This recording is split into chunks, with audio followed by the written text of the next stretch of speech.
over to you, Vijay, because many of us say we're fighting the same fight again and again and again. There was a conversation yesterday, will this fight ever end? Will this fight ever end? Well, first, Asad, thanks for forcing me to come to Glasgow. When I walk the streets of cities like this, Glasgow was the UK's second most important city. Beautiful buildings, beautiful streets, a gorgeous city. It had Red Clydeside in 1919, the uprising to create a Soviet in Scotland. But it was, crushed, of course. When I see cities like this, I think also about the other side of it. There's a phrase from Walter Benjamin, every monument of civilization is also a monument of barbarism.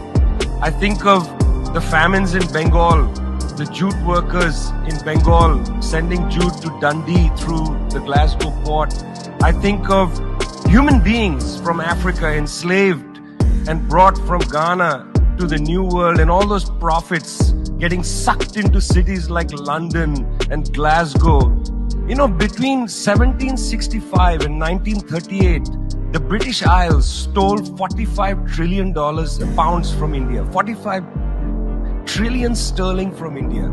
We never got paid for that. When the British left India, when we threw the British out, our literacy rate was 13%. So much for several hundred years of so-called civilization.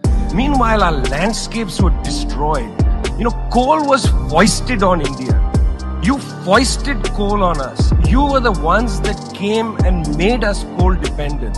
And then you left, and now you dare to condescend to us. When I listen to Boris Johnson, when I listen to people like Joe Biden, when I listen even more to Emmanuel Macron, all I can think of is how condescending you are.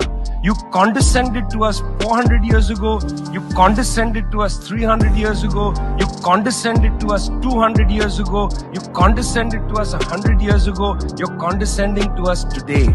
You only know condescension because for you, colonialism isn't something that happened in the past and we defeated you. It's not that. For you, colonialism is a permanent condition. And that permanent condition happens in two ways. There's the permanent condition of the colonial mentality.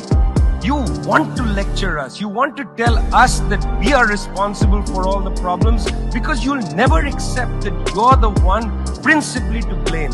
You signed the Rio Formula in 1992 on common and differentiated responsibilities. You like the common part. You like the common part. You like to say we're all in this together and so on. We're not in this together. The United States, 4-5% of the world's population, still uses 25% of the world's resources. You outsource production to China and then you say China is the carbon polluter. China's producing your buckets. China's producing your nuts and bolts. China's producing your phones. Try to produce it in your own countries and see your carbon emissions rise. You love lecturing us because you have a colonial mentality. Then there are colonial structures and institutions.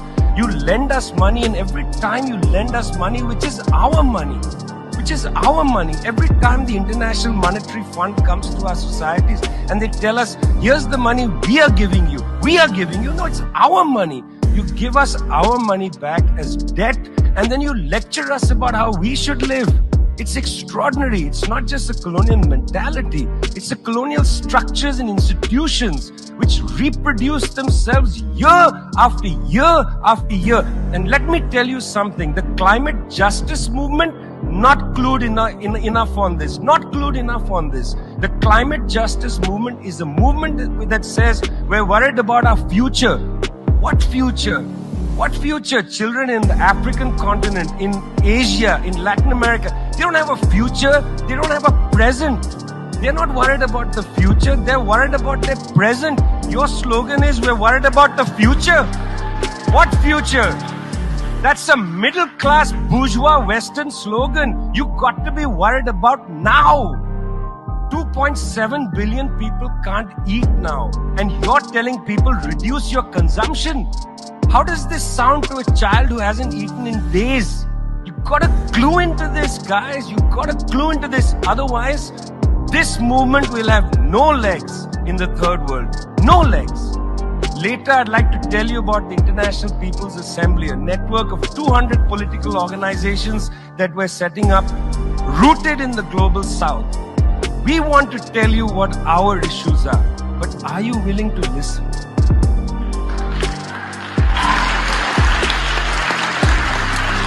Thank you, Vijay.